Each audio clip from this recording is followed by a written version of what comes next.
The headlines from today, it's all going to be around the title race. Two big names dropping points. Robbie Mustoe, Robbie Earle, Rebecca Lowe with you. Robbie Earle, you were watching the Liverpool or the Arsenal game? More of the Arsenal game. Yeah. Your thoughts? Thoughts are, this is an opportunity spurned by Arsenal by not finishing off a team that you create enough chances. Jordan Pickford had a brilliant day for Everton. Everton had their chances in the game, and people are going to point to an Arsenal team that doesn't have guaranteed goals. Havertz, yes, we know. Jesus comes on as a substitute, doesn't really change the game for them. And you look at this opportunity, depending where we go in the season, a 0-0 draw at home to Everton, a point's dropped.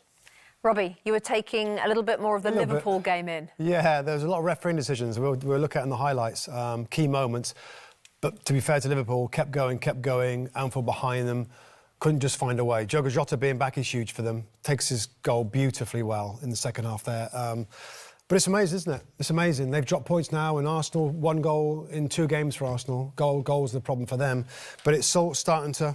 Chelsea are like, this is kind of good for us for tomorrow. So, yeah, it's just that the top teams are faltering. A point to make, Bex, as well, just in terms of the league. You know, it seems like Forest, Fulham, Brentford, Bournemouth, you know, who at one time would be, you know, you'd find a way to get over these teams. They're well set up, they're well coached, they've got good players, and they're a challenge now. And so there's no givens. You can take nothing for granted in this league, as we saw in games today, and that's going to be a challenge for all the teams who... Welcome back. Chelsea go into the West London derby against Brentford in unbelievable form.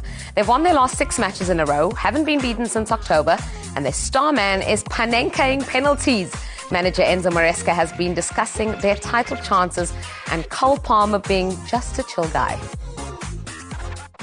They look almost that they don't care about nothing, but then at the end it's because they are in that way, but for sure they care.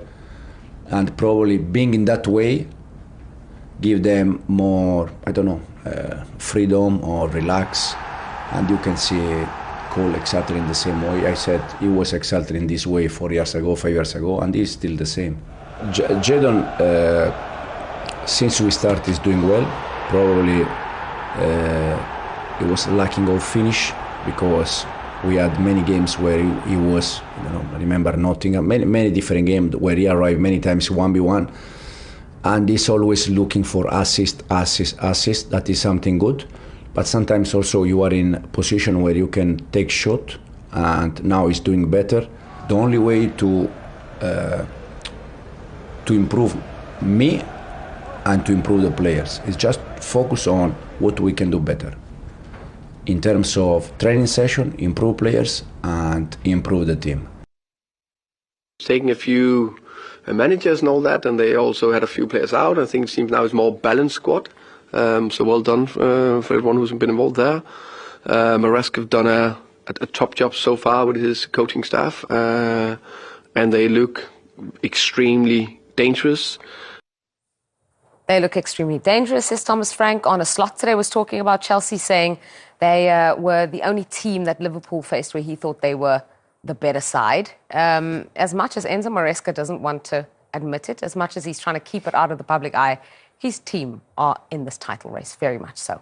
They're 4 points behind, so of course they are. I don't know how long it will last, and we can look again in January and in March and in April, and if by then they're 10, 12, okay, maybe, but if they're still 4 or less, or maybe slightly more, they will be in it. And as long as it lasts, I can't understand why people say, nah, they're not in the title race. They are, very much. They are the second best team in the league. They're the best attack. Yeah. They are the attack that you feel certainly even more than Liverpool can score any time. They've got a genius in Cole Palmer, and yet they're young, they make mistakes at the back.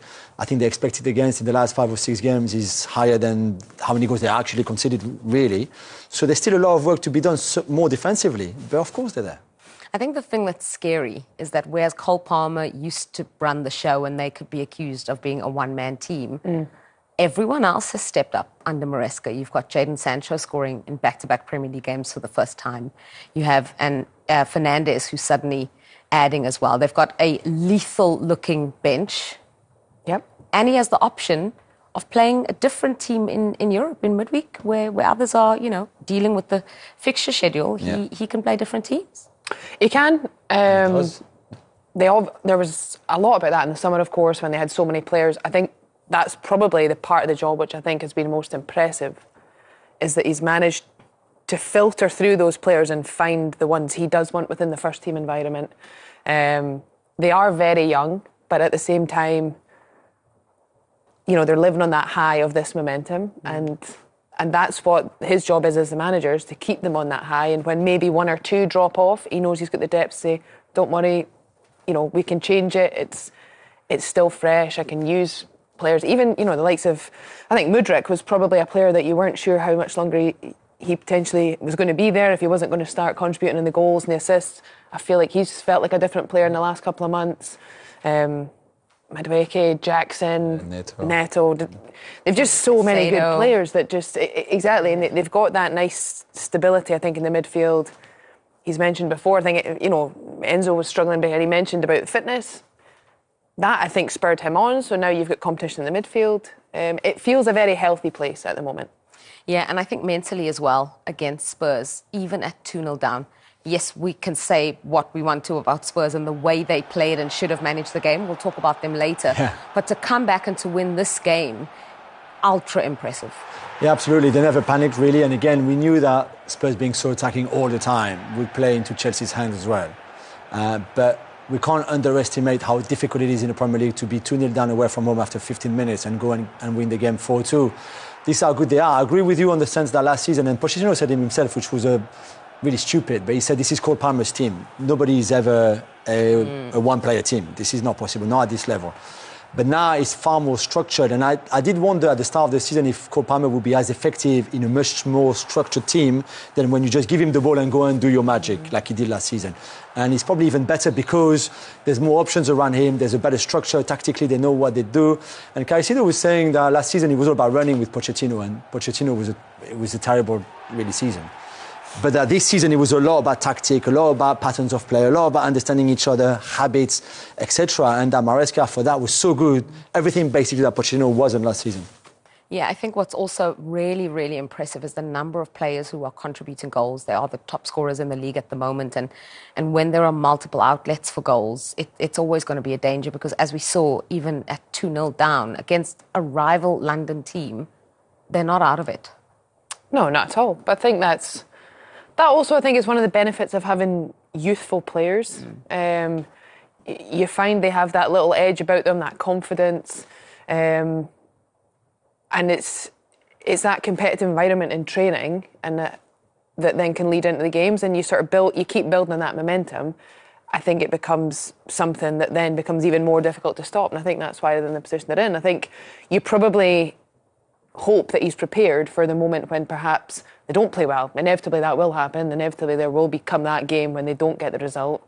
It'll be then about how you get the right reaction from that. And sometimes that's where the youthfulness sometimes can be trickier to manage because you maybe don't have as many experienced ones that have that calmness. Yeah, and you can understand why, as you just mentioned, the youthful players, many of them, I think when they talk about title contenders and who's really going to challenge Liverpool, the only reason why Chelsea are maybe not considered or were not considered is the experience factor. Yeah, because I think in the past, you see, normally it's a blend. Normally there's a few more senior players or more experienced players throughout the team that just give you that little bit of balance because you do need that experience in the moment. Right now, as we've said, they're flying high. They know they're scoring 3-4 goals often. It's when you get in those sticky moments, sometimes you just need that experience to shine through. But that's also on the manager to find a way. Absolutely. Sorry about that. I just want to talk about Brentford because it's Jekyll and Hyde football for them. Love that term. At home, like, incredible, amazing. And then away from home, totally different. Terrible. And maybe it's the fact, and I don't want to take anything away from them, from that home form. Yes. They are yet to play pretty much all the big boys, you know, and they will have, I think, Liverpool, City and Arsenal coming to the GTEC Stadium in the next 3 weeks or something. So we'll know a bit better. But you're right, at home, in that stadium, with what they're trying to do, they've been pretty incredible. Wissa and Bomo, even Shadow recently. And away from home, they struggle to be more even defensively under that kind of pressure. But they have a great record against Chelsea, haven't they? They haven't lost in the last 5 against them. I think it's 3 wins in a row at Stamford Bridge even. So Thomas Frank clearly has the recipe to upset Chelsea. But again, the ones that he's beaten were different Chelsea than this one. Yeah, I was looking at the stats because I like that Jekyll and Hyde football term, but at home they've won 6. Twice now. You must I love it. I'm going to say it one more time, Jekyll and Hyde football, because at home they've won 6 and drawn 1, and then away they've lost 6 and drawn 1. It's amazing symmetry. Probably not as impressive for Thomas Frank. It will only last until the weekend because obviously then whatever they do. Oh, can't wait for your predictions later then. Obviously led by Johan Wissa and Brian Mbomo, who 58% of Brentford's goals have been scored by the two of them. 9 goals each, only 1 away from home each. Yeah, I mean, the record alone, though, is incredible. And they're two players who have an incredible talent. You know, the eye for goal they both have is remarkable. And it's, you know, for Thomas Frank, you have to say he's got the best out of them since obviously Ivan Toney left, and everyone wondered, you know, where would the goals come? And he obviously knew. He said, don't worry about it. The form away from home is something where I think, though, they do need to probably be a little bit more stringent in how they approach those games, because you don't benefit from your home fans sort of giving you that extra edge, and there will be more times in games often when you're away from home you suffer a little bit more, you don't have possession. So I think there's probably an element of Thomas Frank is the way he likes to play on the road. I think they need to probably be a little bit more difficult to play against, and ultimately they give teams too many good opportunities. Wissa and Mbomo being French, I mean, I think it helps to be so brilliant. And Wissa is even Paris born and bred, which I think, you know, outside of the handsomeness, it's also the talent comes from there. Yeah, I think we claim them for Africa. I'm good with that. We claim them for Africa. We can share them. Well, let's round off some of the other fixtures.